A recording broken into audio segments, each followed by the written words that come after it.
Se hayan tomado el tiempo de estar esta noche aquí. Creo que al rato me voy a quitar el saco porque hace un poco de calor. Buenas noches a todos. Me estoy acordando que hace 20 años entré a Papalote Museo del Niño a trabajar, y uno de los primeros proyectos en los que estaba era desarrollar la primera temporal que estábamos produciendo para Itinerancia, y fue muy interesante que me tocara esta conferencia hablando de diseño de hace 20 años. Quiero empezar dialogando con ustedes sobre dos ideas. La primera es, en 1645 se escribió el primer tratado museológico que tenemos. Es Samuel Kirchberg, que escribe que el museo, para él el anfiteatrón le llama, el museo es un lugar o un texto donde puedes encontrar todo el universo y analizarlo. Es interesante que la propuesta de este hombre, de Kirchberg, implica que el museo es como un libro. Quisiera detenerme un momento ahí. Unos años después, Mayor insiste en la postura de Kirchberg y dice, todavía más lejos, que el museo es un lugar donde se escribe con objetos y ambientes. Quiero dejar esta idea presente para nuestra sesión de hoy, porque me parece que esa va a ser la línea de discusión de esta noche, en estos minutos que vamos a estar juntos.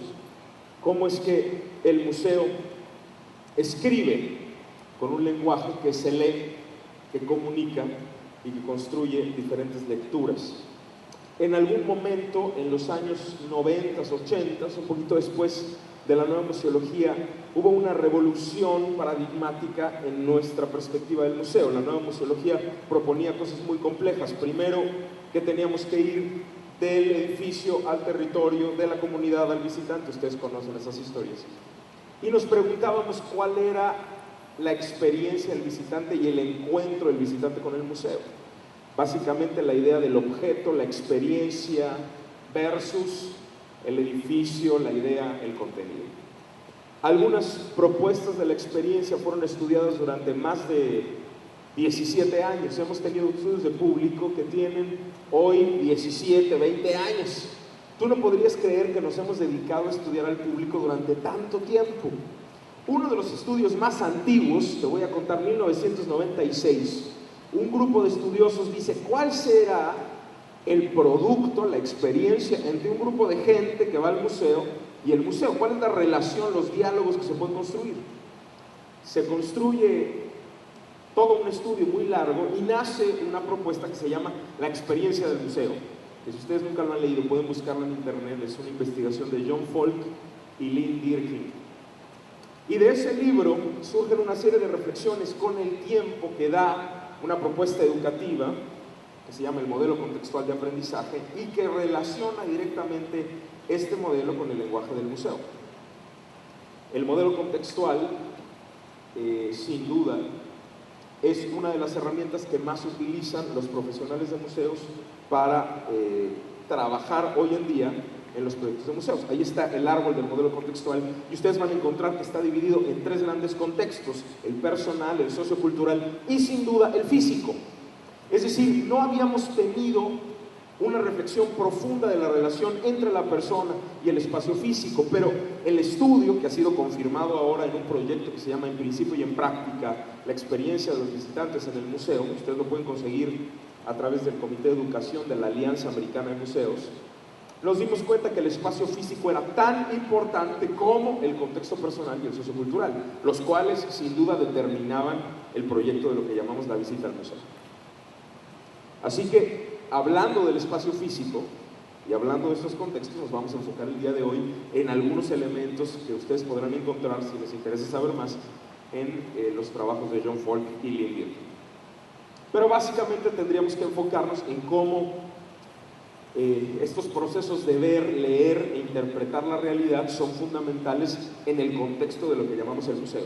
Las personas leen, interpretan, construyen a partir de quiénes son, de su conocimiento previo, sus intereses, sus creencias, de dónde han nacido, quiénes son sus padres y un larguísimo, etcétera.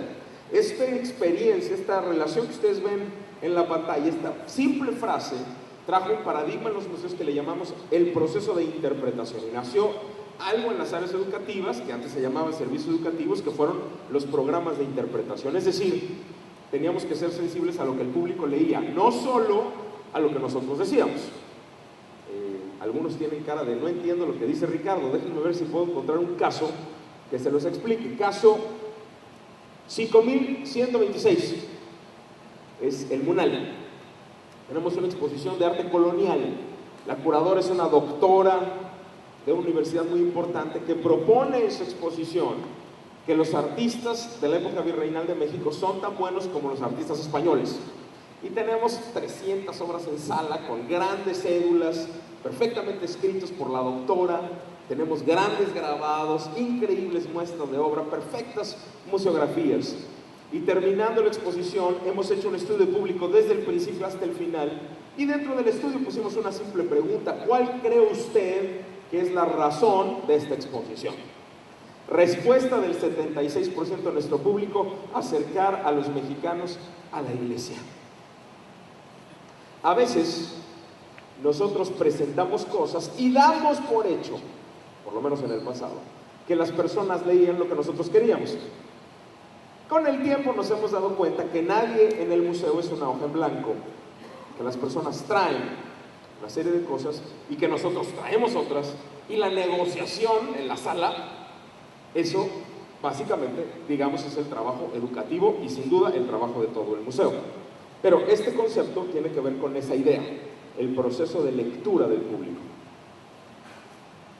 Si el público lee, entiende, le hace sentido lo que nosotros estamos diciendo. ¿Estamos bien? Sí, sí estamos bien, ¿verdad? Esto que les estoy poniendo más o menos es una serie de reflexiones sobre escritores. Les voy a dar muchos nombres para hablar de eso. Pero hay una serie de investigaciones, especialmente el Metaproyecto, si ustedes lo quieren buscar. El Metaproyecto es un grupo de investigación hecho en Italia que reúne a educadores del proyecto Reggio Emilia, a diseñadores industriales, arquitectos, diseñadores de interiores y otros profesionales, casi todos relacionados con el diseño, que decidieron reflexionar sobre cómo el espacio físico se podría convertir en un espacio educativo. Esa es la primera línea del metaproyecto. Aquí tendré que hacer un freno para algunos amigos de esta noche. No entiendo la educación como exclusiva al aula. Esto es muy importante. Entiendo la educación desde una mirada constructivista que lee que los seres humanos aprendemos o podemos aprender en todo momento y en todo lugar. ¿Y que has aprendido más fuera de la escuela que en la escuela? Que usas más cosas en tu vida hoy que has aprendido en un café, en un viaje, por tus propias investigaciones, que lo que aprendiste dentro de la escuela. En la mirada constructivista, el aprendizaje no es exclusivo de un lugar, ni está ligado a un experto. Tiene que ver con un proceso humano donde siempre puedes aprender. ¿Estamos todos bien? Desde ahí estoy hablando de educación. Por eso lo relaciono al espacio educativo. Si tú quieres tener una experiencia significativa en tu vida, de lo que quieres, la experiencia más divertida, sin duda será, según Ausubel, una experiencia de aprendizaje. ¿Sí? ¿Estamos bien?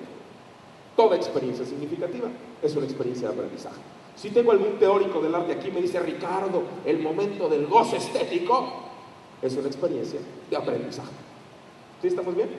Básicamente, hablando de procesos cognitivos y de pensamiento.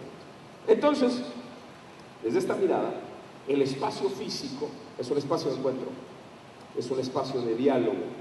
Y quisiera hablar un momento de algunas reflexiones teóricas, cómo estamos uniendo museografía con educación. Y luego les voy a dar algunos teóricos, pero esta es un poco mi mirada junto con otros, ¿no? La idea no es hablar de una didáctica tradicional, sino de didáctica de comunicación. Estamos hablando más de procesos comunicativos que de procesos tradicionales pedagógicos. Y estamos hablando de cómo la museografía sin duda comunica, en este mismo sentido de escribir.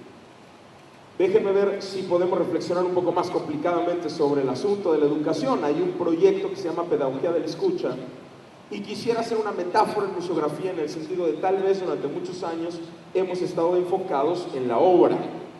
A mí me gustaría ponerte el paradigma hoy. Hay mucha gente que está haciendo museografía que está enfocada en el público.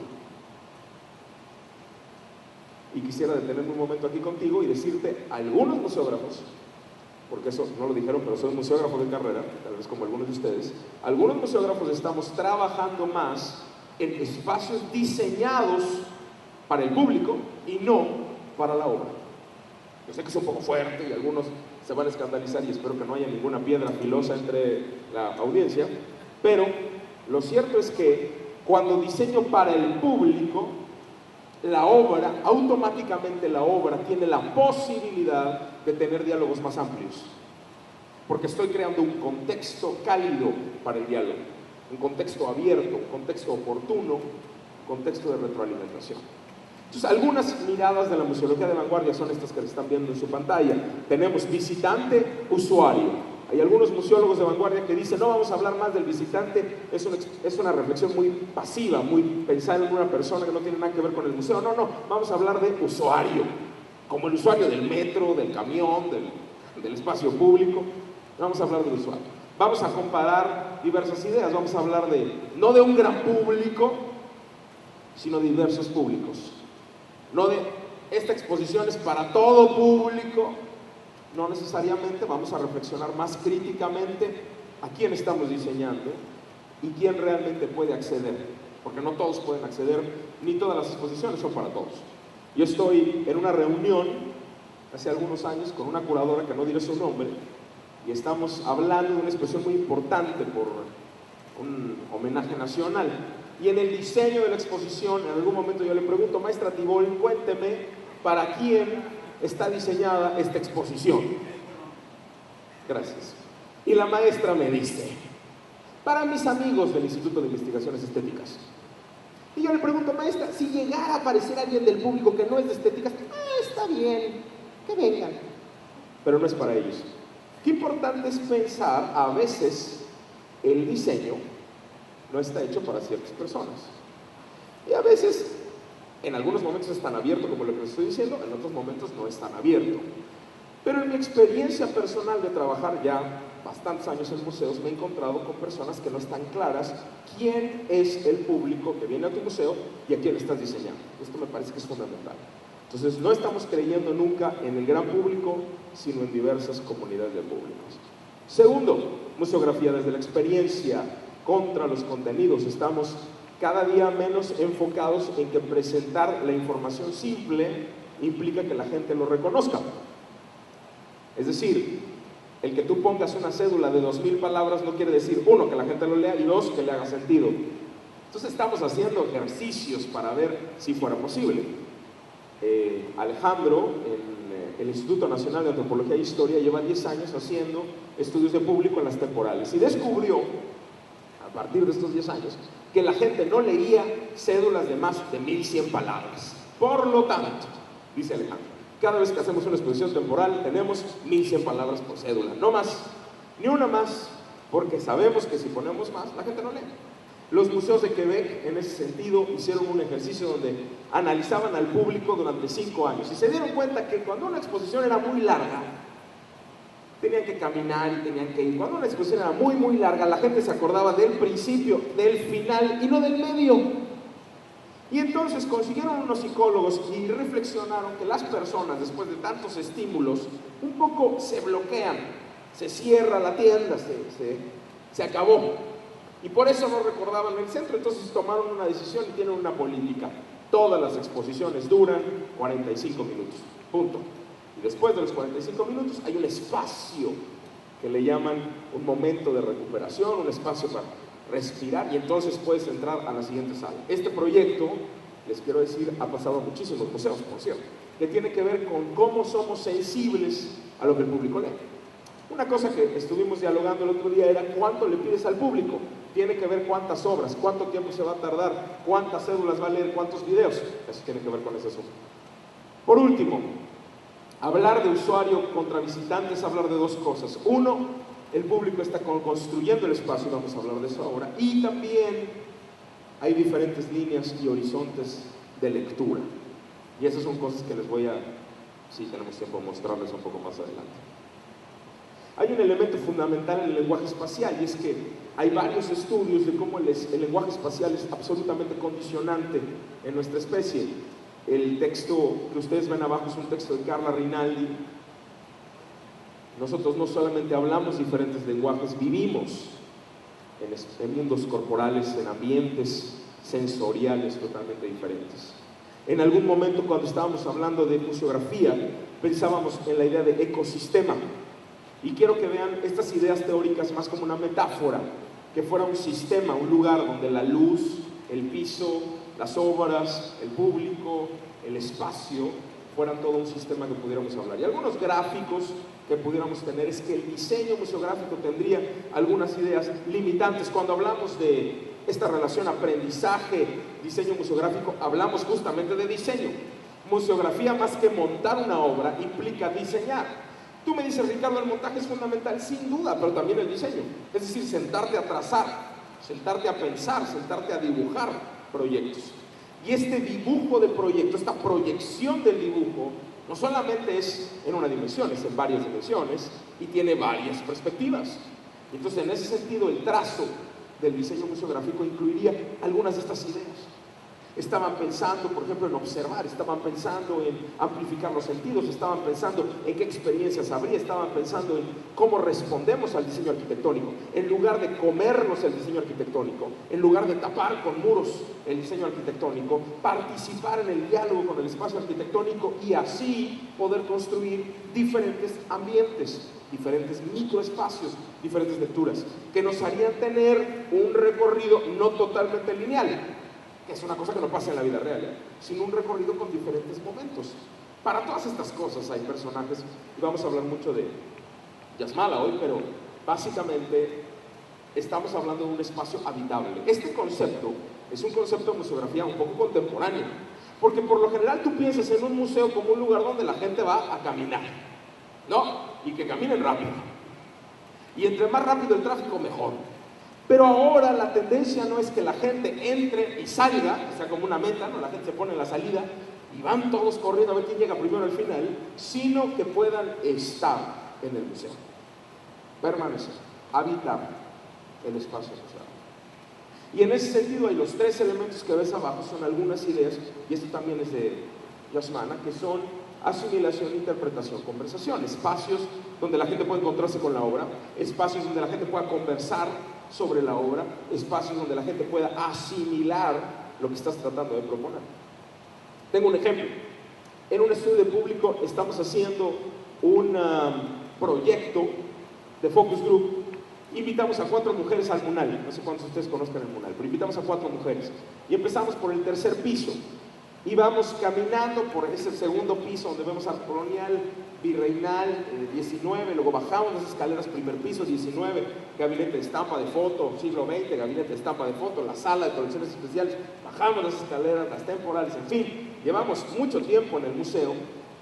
Se sientan las mujeres en la cafetería y han estado viendo una obra, lo máximo 5 minutos en el estudio, que fue El Terror Cósmico de Tamayo, y las demás obras han visto 1 minuto, 2 minutos, 3 minutos, pero nunca una obra más de 5 minutos. Detrás de mí, en la cafetería, las mujeres están sentadas y atrás de mí hay una sandía, que no sabemos quién hizo, ni quién pintó, ni mucho menos. Y esta sandía que está atrás, la señora que está frente a mí la ve y empieza a decir, mira nada más esa sandía, mira los colores preciosos, y la de junto, es increíble, es maravilloso. 1 hora hablaron de la sandía. Sandía que, por cierto, hoy no sé quién le regaló a la dueña, porque creo que es un regalo de cumpleaños que le dio su prima o algo así. ¿Qué sucedió?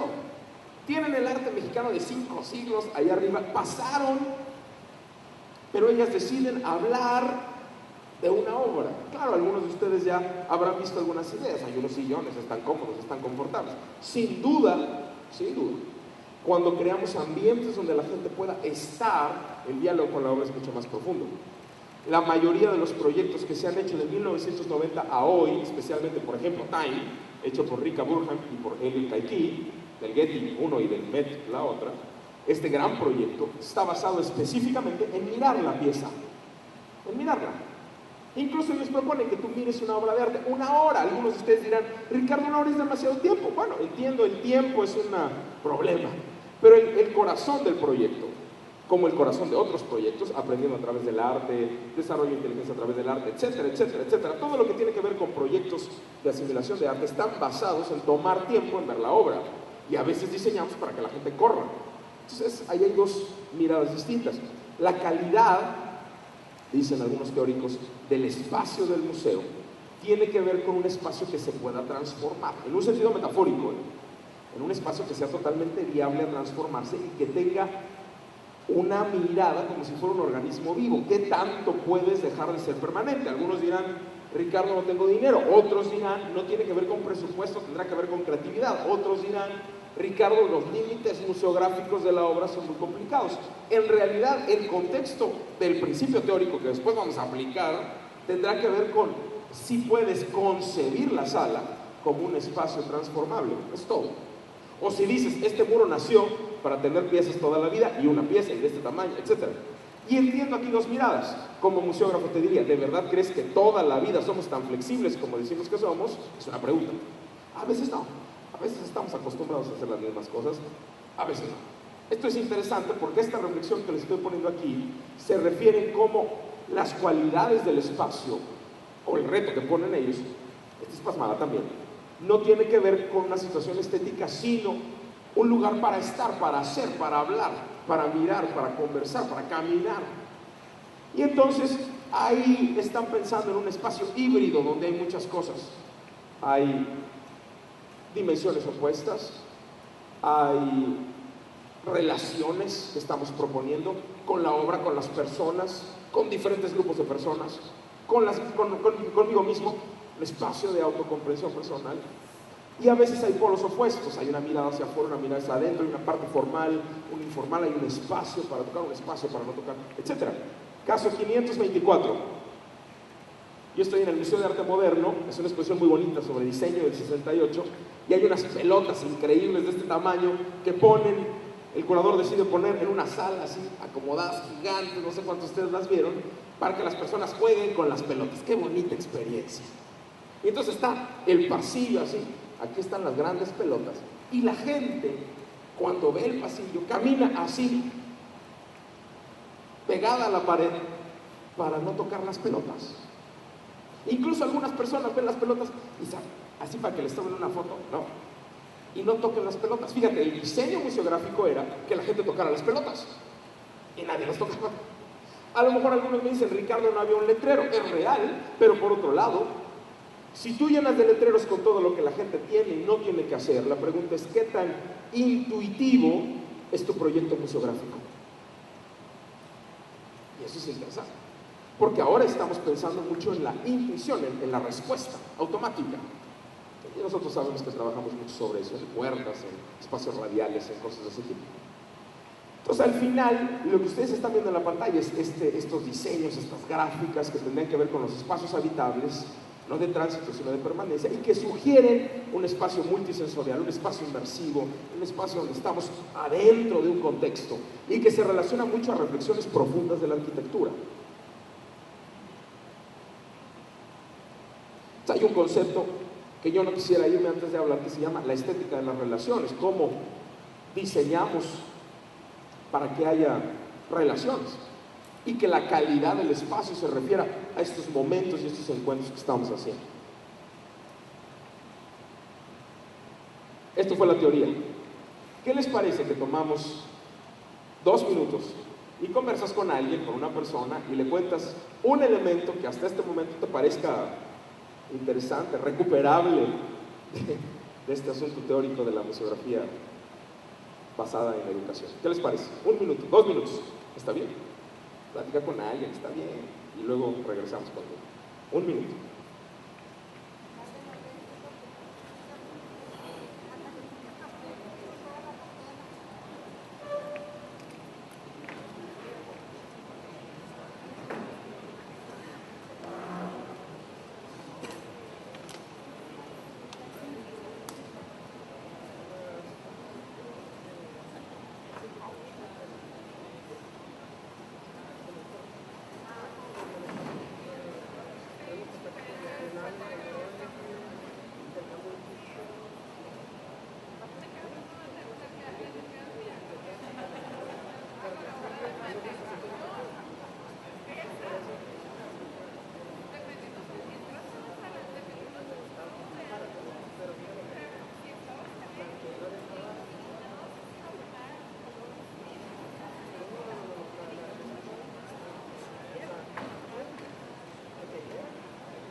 No, a lo mejor algunos de ustedes consideran que soy un poco directo. Quiero recordarles, no lo dijeron en mi currículum porque si alguien está más interesado en buscar mi currículum, por ahí está en la red, pero soy el coordinador del Comité de Educación y Acción Cultural del Concilio Internacional de los Museos en México, el CECA. Y de hecho acabo de recibir uno de los 5 premios como uno de las mejores prácticas educativas en el mundo, yo, Grecia, Japón y otros 2. Entonces, en ese sentido, nada más quiero decirles que todas estas reflexiones no provienen solamente de un contexto de reflexiones de algunos autores, viene de una mirada de la museología de los profesionales de los museos en el mundo. Estamos bien, ¿verdad? Estamos hablando a esos niveles, no estamos hablando de grupos pequeños, estamos hablando de grandes proyectos de reflexión sobre la mirada museológica. Recuerden ustedes que la UNESCO determinó en el proyecto de Sociedades del Conocimiento de 2006 que los museos teníamos que participar en la construcción de ciudadanía como agentes de cambio social y que la museografía era el lenguaje fundamental del museo. Entonces sí es importante decirles esto porque cada vez que ustedes celebran el 18 de mayo el Día Internacional de los Museos, les quiero recordar que nunca hemos celebrado los museos y la historia, los museos y el arte, los museos y la biología, los museos, nunca hemos celebrado esas cosas. Nunca hemos celebrado en base a contenidos. Hemos celebrado siempre en base a el museo como agente de cambio social, el museo y la armonía social, el museo y la mediación, el museo y la creatividad, el museo y la memoria. Siempre hemos hablado de temas mucho más altos. La institución museo no es una caja donde guardamos valores, perdónenme, es una institución que propone una reflexión profunda sobre nuestro patrimonio, nuestros bienes, nuestras herencias, tangibles e intangibles. Estamos todos bien, ¿verdad? Es reflexión del ICOM. Es reflexión de la UNESCO. Cuando en 99 la UNESCO decide que vamos a trabajar alrededor del patrimonio intangible, en ese momento, si ustedes lo recuerdan, todas las reservas naturales, los acuarios, los zoológicos, tienen la posibilidad de convertirse en museos. Y que los elementos que están dentro de estos lugares, los árboles, los animales, los peces, tengan el mismo nivel de valor que una obra de arte, en el sentido de patrimonio intangible. Es importante que se lo digan, porque es un paradigma de pensamiento con respecto a el objeto patrimonial y la reflexión del patrimonio a niveles más altos. Y me parece que es interesante que en el lenguaje de la museografía podamos dialogar sobre lo intangible, porque a veces nuestra labor está ligada totalmente a lo tangible, a la tangibilidad. Y a mí me gustaría reflexionar cómo nos vamos a lo intangible. Esta pequeñísima reflexión que vamos a hacer ahora es hacer un recorrido muy rápido de algunos autores que seguramente les va a interesar, y yo les invito a que los investiguen más, sobre reflexiones de la museografía, muy enfocados a la museografía, y que nos van a ayudar a remirar como una manera de tener un momento de reflexión zen sobre nuestra labor y pensar desde qué lugares estamos dialogando sobre nuestro quehacer. En algunos momentos el ambiente museográfico lo hemos dejado un poco convertirse en un espacio demasiado frío y demasiado no lugar. Ustedes recuerdan que tuve una reflexión sobre los no lugares, lugares que se repiten en todas partes y que en realidad no tienen una tesitura específica que refleja la comunidad, la sociedad, el espacio en el que están. Este proyecto del no lugar, sin duda, ha sido un esquema que ha roto con algunos principios básicos de los espacios culturales. Queríamos y debemos ser parte de una comunidad, tener una tesitura, una voz que refleje el contexto en el que estamos, las personas que nos visitan y con quienes construimos lo que llamamos cultura. Entonces, en ese sentido, la idea del no lugar rompía, vamos a llamarlo así, con una propuesta museográfica, y el diseño reflexionaba, por ejemplo, sobre el cuerpo. Fíjate bien lo que quiero subrayar como primera reflexión: el cuerpo como el centro, no el ojo, el cuerpo. Un paradigma que están hablando mucho ahora es, los museógrafos, a veces en museografía trabajamos mucho hacia el ojo y no hacia el cuerpo. Algunos personajes que están trabajando esta idea del cuerpo hablan de la doble pantalla, hablan de toda esta reflexión de las nuevas tecnologías y te dicen, hay una pantalla con un espacio visual donde el sentido de la vista te está llevando a lugares indescriptibles, pero el cuerpo, la experiencia corporal de los sentidos, los ambientes, los paisajes, sonoro, olfativo, acústico, esas cosas conforman una experiencia única que sin duda se relaciona más con el lenguaje museográfico, porque el lenguaje museográfico ha sido pensado por ser en un espacio físico. Así que solamente quisiera manejar con ustedes esta idea de romper la idea del ojo y hablar del cuerpo. No solamente pensar en el ojo, sino pensar en el cuerpo. Pensar, por ejemplo, que el ojo se relaciona mucho con el paisaje cromático, pero también, y este es un texto de Juhani Pallasmaa, si ustedes quieren saber más, Pallasmaa es un arquitecto que hizo un museo muy interesante, el Kiasma. Yo les invito a que reflexionen mucho sobre sus proyectos de reflexión. Él tiene un libro que se llama Los ojos de la piel. Hay una serie de investigaciones muy interesantes en la relación con los sentidos y cómo algunos arquitectos, Juhani es arquitecto, algunos arquitectos están reflexionando más sobre cómo el cuerpo, los sentidos trabajan en la museografía. Hay algunos museógrafos que están tomando estas ideas en reflexiones muy interesantes en el sentido de cómo vivimos el espacio museográfico. Entonces, una reflexión de él muy rápida es hablar de la homogeneización del espacio, que el espacio sea igual. Muy interesante. Entonces, el reto que te pone es nunca hagas espacios iguales, porque eso automáticamente borra el sentido del lugar. Dice, crea microambientes donde puedas tener diferentes experiencias corporales en un sentido mucho más cercano a la obra.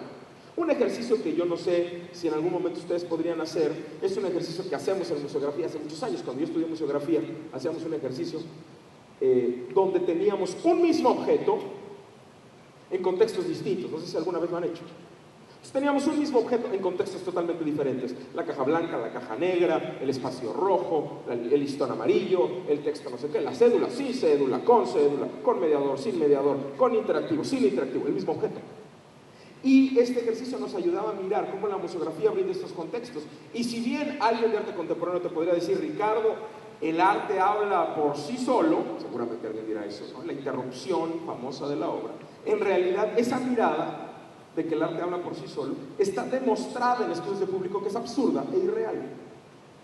El arte no tiene boca. Nosotros leemos el arte. ¿Estamos bien? Yo me acerco y leo. No el arte. No. Yo leo. Y para leer, te dice Gadamer, necesitamos tener un contexto de una red conceptual de saber de dónde y para dónde. Y ahí estamos hablando absolutamente de percepción. El Getty tiene todo un contexto alrededor de percepción, cómo la información, la relación que tengo con el arte se refiere a lo que veo y lo que estoy acostumbrado a ver. Hay una investigación interesante que dice, los indígenas, seguramente, dicen estos investigadores de la percepción, y están siguiendo mucho el camino de Gestalt, dicen, no vieron los primeros barcos que llegan a América. ¿Por qué no los vieron? Porque no había un referente de significación para decir, esto es cómo. Pasa en blanco. No hay referentes de significado. Y ese proyecto, búsqueda de sentido, le llamamos nosotros, tiene que ver con, para que alguien aprenda a mirar, tiene que tener un alfabeto de imágenes. Así que, desde el año 2000, todas las escuelas de educación artística están basadas en un proyecto que se llama alfabetización visual. Es decir, no tiene ningún sentido enseñarle a un niño punto de fuga si no puede resignificar la obra y leerla. ¿Me estoy explicando? El asunto de deconstruir la composición de una obra en un sentido es válida para ciertos proyectos de historiografía del arte, pero no para, quiero aquí subrayar algo, la apropiación, la valoración y la resignificación del patrimonio. Y perdón, los museos trabajamos en apropiación, resignificación y valoración del patrimonio. Entonces ahí tenemos unas miradas muy interesantes. En algún momento, este hombre, Paco Pérez, y les invito a que lo busquen, hace un proyecto con 15 museógrafos en España que se llama Museografía Joven y diseñan una serie de reflexiones complejas sobre cómo el museógrafo es, para ellos, un poeta y cómo esta escritura que les decía de objetos, ambientes, espacios, construye no solamente resignificados para la obra, sino que tiende puentes y permite de otra manera que el público pueda resignificar el museo desde otros lugares, no como este contenedor lleno de objetos, sino como un espacio de comunicación. Y ahí me parece interesantísimo, si alguno de ustedes o alguno está interesado en buscar a Paco Pérez. Su libro se llama Museografía Joven y tiene otro que acabo de sacar. A lo mejor ahí podríamos hablar también de algunas características interesantes con respecto también al sentido del museo. Yo quisiera subrayar dos cosas mientras estamos hablando de esto. Este es un texto de John Santacana, que ustedes saben tiene un libro que se llama Museografía Didáctica. De hecho, hay una maestría sobre museografía didáctica en Barcelona que él dirige hace muchos años, y es interesante que él habla en contra de una museografía conservadora, vacía y elitista, y específicamente quiero subrayar contra una museografía conservadora, elitista y vacía de los museos de arte. Así que creo que hay mucha discusión que podríamos hacer alrededor del trabajo de John Santacana en relación justamente a los museos de arte, básicamente a los museos de arte. Cómo nosotros hemos creído que nuestro trabajo se limita a que la obra esté segura y que esté bien colocada, y no tiene nada que ver con el público, y en realidad hay muchas reflexiones acerca de cómo al revés tendríamos que tender puentes más seguros para que la gente pudiera acercarse de otra manera. Ejemplo, 823. Estamos en una exposición de arte contemporáneo. Ustedes conocen al artista Carlos A. Morales, que trabaja solamente con situaciones virtuales, diseño de imágenes virtuales en computadora. Y un día en una exposición él dice, ¿sabes qué? Le dice a la curadora, odio las computadoras, no quiero tener una computadora en mi exposición, quiero que lo hagan en papel. Contrata un grupo de chicos, cortan las imágenes que le hacen computadora en papel, ponen 25 vitrinas, están las obras en papel, en las vitrinas. Hay una cédula de entrada que dice que es increíble, que se ganó una beca, que se fue a Alemania.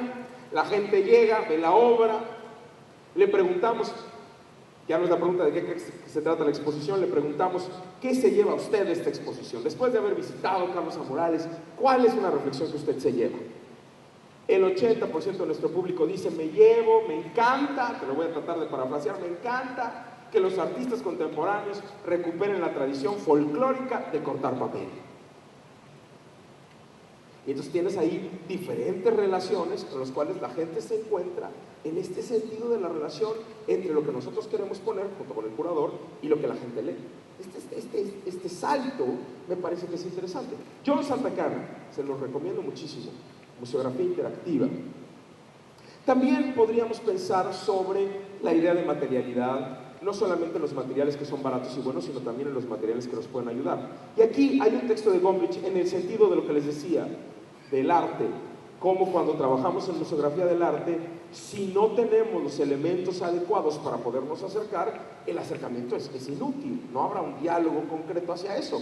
Y nuestra mirada y percepción del arte también es muy corta, muy lejana a la realidad del público. Yo conozco tanta gente que dirige proyectos culturales que jamás está con el público. Y entonces es muy interesante conocer a algunos funcionarios que solamente hablan por hablar, pero no hay estudios sólidos que me digan, Ricardo, esto está pasando aquí, porque he visto 5,000 personas. Por eso es interesante los estudios de público, porque nos ayudan a crear por lo menos proyecciones y tendencias sobre lo que el público sí vive, porque no solamente es un prejuicio o una percepción personal, o porque nuestra familia es así. Fíjate, es una percepción real de los públicos. Y eso es interesante. Una pregunta que yo les haría es, ¿cuántos, en ese sentido, hay un proyecto de varios museos donde dicen, las personas que trabajan en el museo los domingos están en la sala del museo?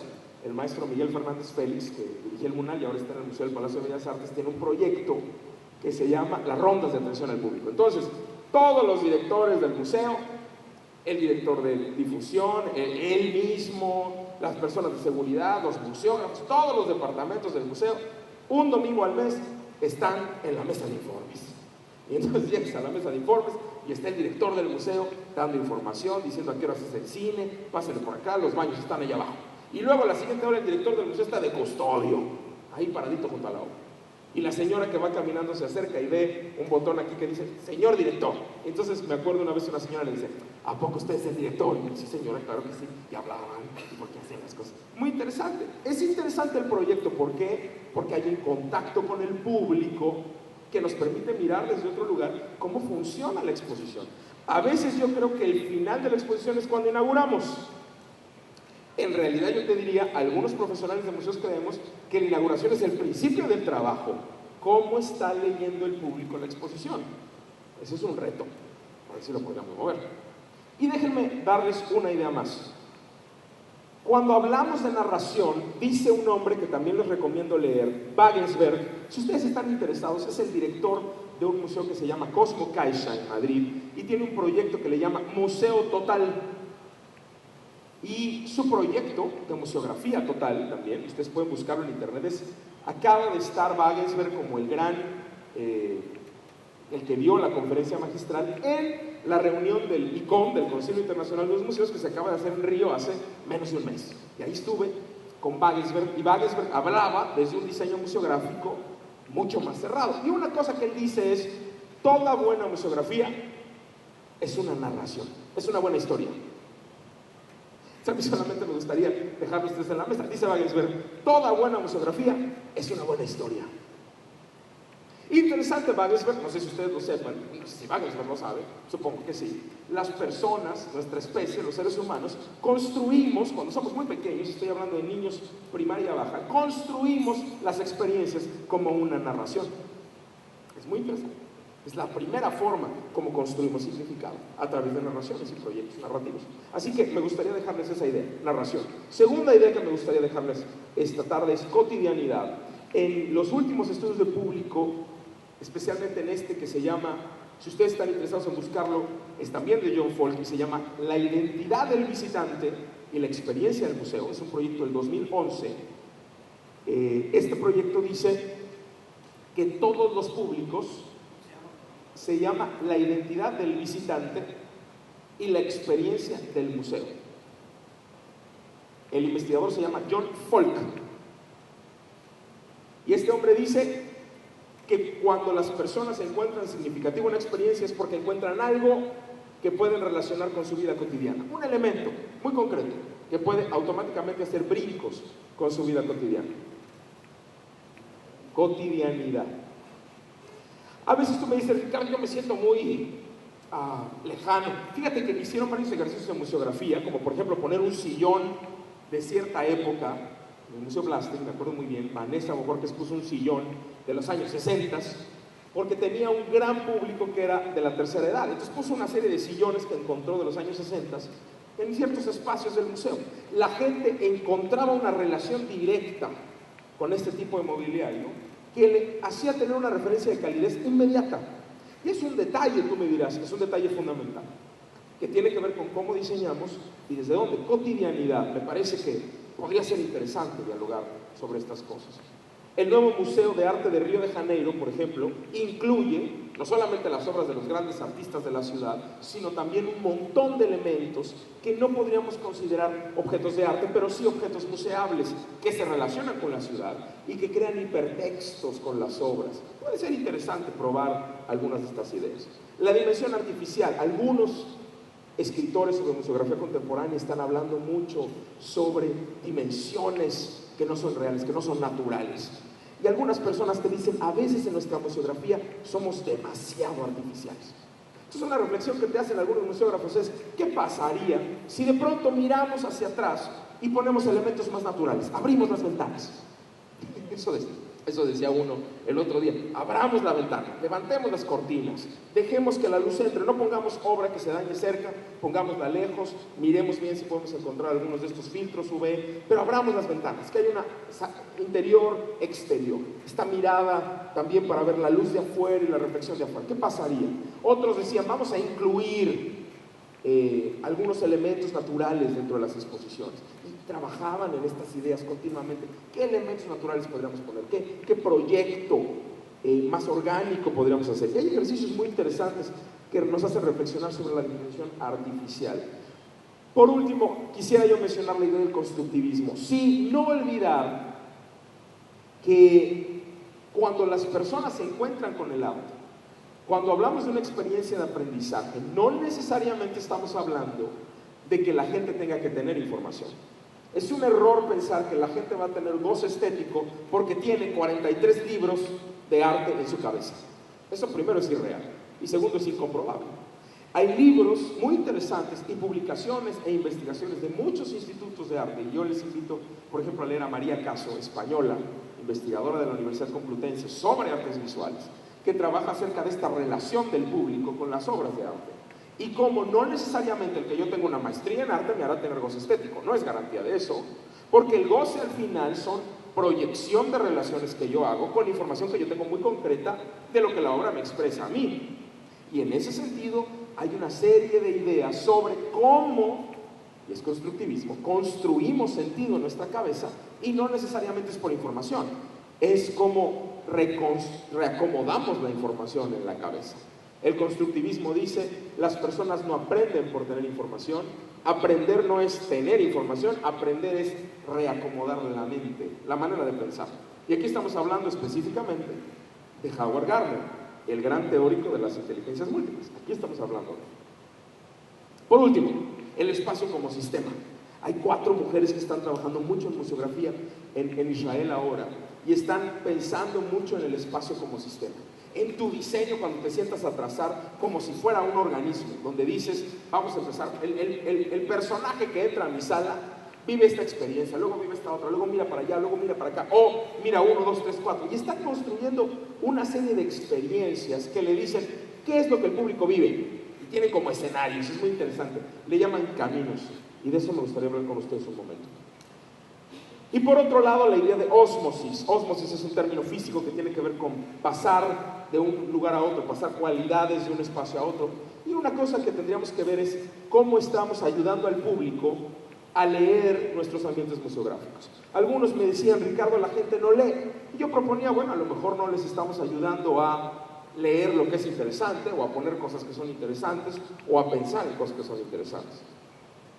Este término de ósmosis se relaciona con este otro término, epigénesis. Esta idea es muy básica. Si el público puede ser la fuente de la interacción.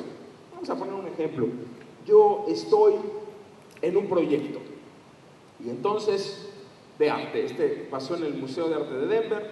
Tienen una obra de Picasso. No sé si la tengo por aquí. Y el público se acerca a esta obra, está en un gran muro. Del lado izquierdo hay una cédula que dice, esta mujer es una prostituta. Del lado derecho hay otra cédula que dice, esta mujer es una campesina. Cuando tú te acercas, levantas la de la izquierda que dice es una campesina y dice, el 43% de nuestro público piensa que esta mujer es una campesina. ¿Por qué? En una lista. Porque está desnuda, porque tiene los zapatos, porque fue a no sé dónde, porque tiene un gorro, lo que quiera.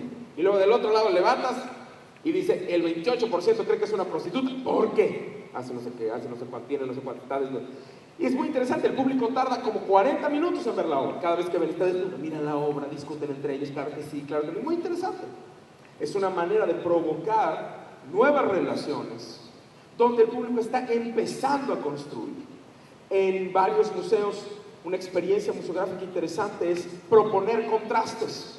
Entonces están poniendo en un lugar artistas que están trabajando con claroscuro, muy concretos. Por ejemplo, Zurbarán, en un muro. Y en el muro de enfrente ponen a alguien que trabaja con cosas completamente distintas, como Sorolla. Y entonces te encuentras con 2 experiencias absolutamente contrastantes. Y eso permite otro tipo de diálogos. Y es absolutamente museográfico. Absolutamente. Hay un elemento más que me gustaría comentar con ustedes y tendría que ver con la idea de cartografía. No sé, ¿en qué sentido has estado pensando tu diseño museográfico como un diseño de mapas, de recorridos, de caminar, de usar el cuerpo para caminar? Quiero regresar otra vez a la idea de usar el cuerpo. No sé si has pensado en cómo las personas que están caminando por lo que tú diseñaste tienen emociones, tienen experiencias, tienen reacciones a lo que están viviendo, a lo que están caminando, y que estas reacciones los llevan directamente a lo que están viviendo ellos personalmente, a autocomprenderse, a mirarse, a ver su vida cotidiana, a mirar en las obras cosas que les recuerdan la vida cotidiana. Y que estos encuentros con las obras, con otras personas, con los visitantes, con los guías, con los custodios, provocan o suceden en un espacio que tú creaste, en un contexto o en un territorio diseñado por ti. Y la pregunta es si estás consciente de todos los espacios, ambientes, procesos, procedimientos que se dan en el mapa que creaste, en el espacio que tú diseñaste. En ese sentido, la idea de mapa me parece que es una reflexión muy interesante sobre museografía joven. Estamos diseñando la idea de mapa como una exploración. Entonces quiero darte una idea poética. El visitante es un viajero y tú estás diseñando este espacio donde él va. Tú vas armando como estos lugares donde él está descubriendo, y hay espacios donde hay más quietud, por ejemplo. donde hay más espacios de silencio, espacios donde la luz no es tan fuerte, espacios donde hay otro tipo de reflexión. En cambio hay espacios abiertos, donde hay lugares para sentarse, hay espacios para leer, espacios para la interactividad, espacios para la conversación, espacios para los encuentros, espacios donde los guías pueden dialogar con los niños, espacios donde no, espacios donde puede haber música, espacios donde no, pasillos donde puede haber textos, lecturas, ideas, espacios donde hay momentos más quietos, espacios donde hay amplitudes, espacios donde estamos más encerrados. ¿Cómo es que tú puedes diseñar lo que pudiera pasar? Y un poco construir con el público cómo es que ellos se apropian de estos espacios. Esta es un poco la idea de cartografía que me gustaría dejarla esta noche para todos los que están interesados en museografía, a manera más poética, más elevada. Sería pensar en cómo el diseño de esta cartografía sin duda será una base de reflexión. Entiendo que basado en la obra, y me parece muy interesante, pero también reflexionando sobre las posibilidades de la obra, reflexionando sobre los espacios y a lo mejor incluyendo el museo como un todo, y no solamente la sala en sí, sino qué pasa afuera, qué pasa antes de entrar, cómo estamos en relación con el área de difusión, cómo estamos construyendo expectativas, de dónde hay un sistema de ubicación, cuáles son las motivaciones que el público puede tener en este proyecto, cómo funciona la idea. Entonces el museo lo estamos proponiendo como un facilitador y estamos proponiendo a los visitantes como coautores de la experiencia, en la medida en la que tú puedas sentarte a dialogar. Yo no sé si algunos de ustedes han hecho alguna vez una experiencia de estudios de público que se llama tracking. Tú tienes algunos servidores de servicio social que se ponen en una esquina y tienen una tablita con un cronómetro y van marcando por dónde va caminando la gente y dónde se para y cuánto tiempo se para y cuánto tiempo se paró en hablar por internet, por teléfono, en dialogar unos con otros, cuánto tiempo tardó en la obra, qué vio de la obra. A veces tú diseñas una cosa y la gente ve dos cosas y se va. El tiempo de estadía en la sala es de 1 minuto, 2 minutos. ¿Cómo podemos reflexionar sobre el uso de nuestros espacios museográficos para que el público pueda utilizarlos tal y como nosotros los diseñamos? Entonces, cuando hablamos del visitante como coautor, estamos hablando de algunos principios que me gustaría dejarles como idea detonante, ¿no? Primero, que él sea el generador de la experiencia. No recuerden esta palabra, epigénesis, donde empieza la experiencia. Segundo, que haya diversos niveles sensoriales, ¿no? Que recuerdes que el sentido del oído, por ejemplo, es fundamental en nuestra especie, que no es como el ojo, es muy importante, no es la vista, es otro sentido, pero que te da todo un contexto espacial de dónde estás, que el formato del cuerpo es fundamental en la manera como nos acercamos a la percepción de la obra que quieras, sea escultura, o sea bidimensional, o sea un grabado. El formato del cuerpo le da sentido a la mente de cómo estamos, y el oído es fundamental. Esta idea del eco, por ejemplo, esta idea del espacio, del ruido del espacio, la idea de que el público pueda remirarse y la idea del juego como acceso, me parece que son elementos fundamentales. Entonces habría una idea más, hablando de toda esta idea de coautor, y es en qué momento el público puede respirar, reflexionar, estar, y qué momentos das tú para que la gente pueda respirar un poco. En algunos espacios estamos creando momentos en el diseño museográfico donde la gente va caminando y de repente tiene un espacio en blanco, con un sillón, sin obra, y pueden como reflexionar, pueden caminar hacia otro lugar, pueden mirar de otra manera. A veces queremos atiborrar la sala, a veces necesitamos dar espacios para eso. Sé que muchos trabajamos en esos sentidos, pero teóricamente estamos pensando en crear algunas ideas que pueden hacer que el público construya de otra manera el encuentro museográfico. Los elementos que antes de que pasemos a lo siguiente, que ya es muy rapidito, pero será: no olvidemos la conversación. Al público le parece tan fundamental hablar con otros. No olvidemos los andamios, el texto que tiene que ver con hacerlo más factible, lo factible. No olvidemos los puntos de encuentro. Me encantaría que el público se parara aquí, mirara de este lado, caminara hacia allá, que pudiera relacionar una cosa con la otra, lo que vio en esta sala con la que está enfrente. Y por supuesto, el proyecto del diseño. Qué tan importante es que sí veamos la idea del diseño junto con el proyecto del montaje. Bueno, tengo un ejercicio que les voy a dejar de tarea que dura 3 minutos, pero antes de pasar a lo siguiente, me gustaría por favor pedirles que volviéramos a hacer el ejercicio constructivista. Me perdonarán, pero vuelvan a hablar con su compañero otra vez y digan, bueno, ya volvió a hablar otra vez, ya más aplicado. Un minuto, ¿qué les parece? Para hablar de una aplicación y nos vamos al ejercicio. ¿Les parece bien? Antes de terminar. Y a lo mejor ya podemos ir armando preguntas y cosas que quieran discutir antes de irnos. Es una, dentro de esta gran investigación de museografía joven y museografía didáctica que tal vez nos pueda ayudar. Este es el Peabody Essex. Es un museo que tiene una colección muy grande de barcos, está en Salem, en Estados Unidos. Es un museo muy interesante, basado más bien en arte utilitario chino del siglo XVIII-XIX. Y esta sala, está en una parte muy interesante arriba, es una sala que se llama Lo que no tiene lugar en el museo.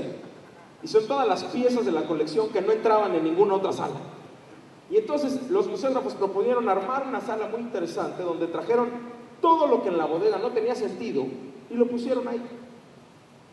En algún momento este mismo espacio los museógrafos sacaron todos los marcos que les sobraban y dijeron, aquí están todos los marcos que hemos usado. Y había marcos chiquitos, grandes, medianos, pequeños. Entonces es un poco como mostrarle al público lo que pasa dentro de las entrañas del museo. Y el público amaba este tipo de experiencias.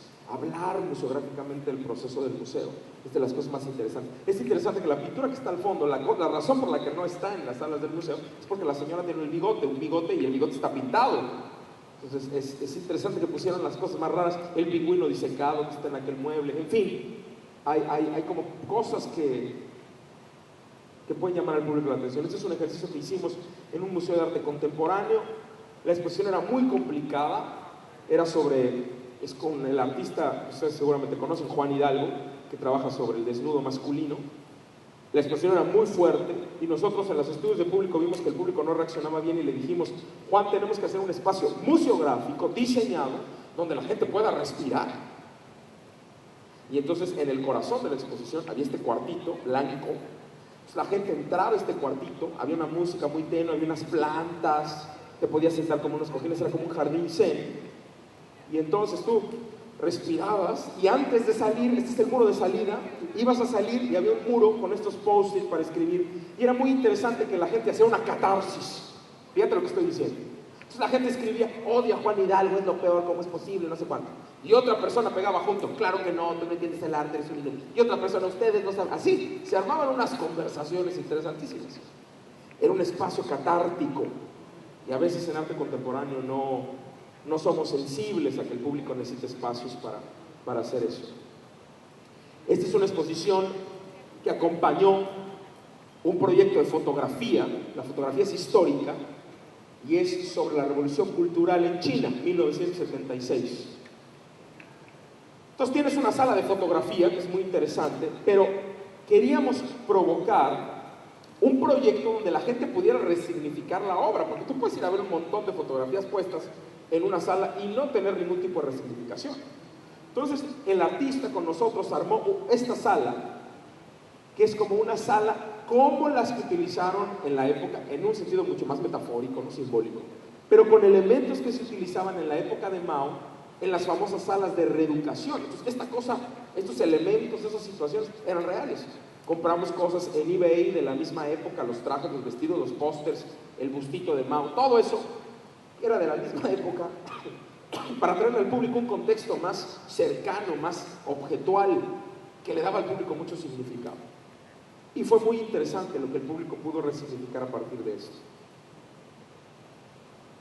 Este es un proyecto muy interesante también. La cédula que está de este lado, este textito abajo de las copas, dice, estos son algunos elementos de orfebrería que se realizaban durante el siglo XX, principios del siglo XX, en la fábrica tal, en esta ciudad. El siguiente texto debajo de ese pedazo de fierro que tú ves en el centro dice, estos son los grilletes que utilizaban los esclavos que hacían estos productos de orfebrería. Entonces estás viendo un proyecto de lectura instantáneo, inmediato, intuitivo, sin demasiada explicación. Dejamos que la gente construya historias, narraciones personales. Este es un proyecto que hicimos también con arte contemporáneo, es una artista muy complicada, Mary Kelly, me puse a platicar con ella y le dije, Mary, necesitamos hacer un espacio donde la gente pueda decir algo de la exposición, porque era muy difícil. Ella trabaja sobre los restos que quedan de las secadoras de ropa, que cuando tú terminas de secar, sale una como pelucita muy delgada. Yo sé que ustedes conocen a Mary. Y entonces ella tiene una obra padrísima y le dije, tenemos que hacer algo. Y ella me dijo, pues yo lo único que propongo hacer es una lavandería. Y hicimos una lavandería. Entonces, afuera de su sala de exposición había una lavandería donde había ropa que se estaba moviendo de un lado a otro y oía la máquina funcionar todo el tiempo. Y la gente escribía sobre estos tipos de cosas. Esas cosas blancas eran como unas cosas como de tela, como la pelusa de Mary, y ponían qué sentían después de ver la exposición. Y llenábamos los muros con eso. Era muy interesante que, aunque tú y yo pensaríamos, la gente va a poner groserías, va a poner, aquí estuvo Pepe y Paco. No, la gente de verdad se involucraba y de verdad ponía cosas muy interesantes sobre su perspectiva de la exposición, al entender que era un espacio colaborativo. Y cada día hay más proyectos de espacios de este tipo en los museos. Un proyecto también que me gustaría decirles, este es un museo de ciencia, pero me parece interesante, es la entrada. Esta es la entrada, es un pasillo enorme, debe medir unos 25, 30 metros de largo. Es un pasillo y a la izquierda tienes este estilo de instalación con estos botes de cristal. La exposición es sobre el genoma humano. Entonces tú entras y tienes este pasillo, a la entrada está allá, que está el letrero genoma humano, y caminas por este pasillo a la izquierda con estos botes y tú los vas viendo mientras vas entrando. A la salida de la exposición hay un pequeño letrero, tú sales a ese espacio que ves del otro lado, que es el laboratorio del genoma, y al entrar al laboratorio hay un letrero que dice, los botes de cristal que usted vio a la entrada son los 656 ejercicios fallidos de Dolly, son los fetos no cumplidos de Dolly. Entonces es interesante esa carga objetual, porque tú me dices, esto que hace en un museo de ciencia es un objeto. Efectivamente, cada día estamos pensando más como los objetos, que si bien no van a ser obra, pero son museables, tienen una carga interesante en el sentido del público. Poco de eso estamos hablando cuando hablamos de esto. Es una exposición también de un museo interactivo. El letrero de abajo es una cosa que debe medir 4,5 metros de alto, por unos 50, unos 80 de ancho. Y un poco ustedes ya conocen este tipo de encuentros. Tú entras a la exposición, es lo primero que te encuentras, y dice el letrero de abajo, esta es la cantidad de azúcar promedio que come una persona en 65 años.